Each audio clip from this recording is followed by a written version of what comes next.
Have you ever thought if? Or rather, when Earth get destroyed either by some giant asteroid or by our own nukes? What are our options if we want to survive and keep human race alive? Can we move to our neighbor planet which we have terraformed? Or find a long-distant already habitable planet?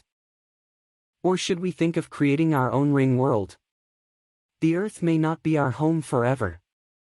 Eventually we may have to leave. What if instead of finding a potentially habitable exoplanet light years away, we stayed in our solar system and built a habitat so enormous we could never overpopulate it?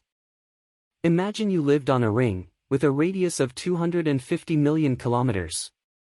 Encircling the Sun, a gigantic artificial world with its own gravity, atmosphere and ecosystem big enough for trillions of humans to call home.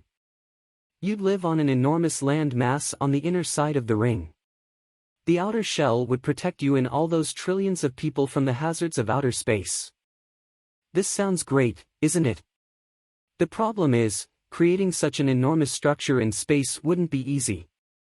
The very first problem will be, where will we find the materials required for creating such a huge structure? This new world would weigh no less than 1 million tons. Where would we find all this material? I can suggest some places. There is a ring of icy bodies called as Kuiper belts situated beyond the orbit of Neptune. We can mine those to collect all the raw material we need to complete this project. But it's hard to tell exactly how much we need. We might need to sacrifice some or all of Jupiter's and Saturn's moons. But there is a big but in this situation. A single asteroid impact could cause our ring world to drift closer to Sun.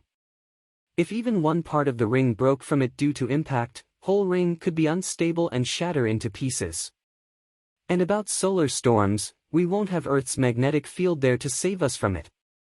On this note, we end this episode of Brief Facts. See you on next episode. Till then, have a good life and save our world.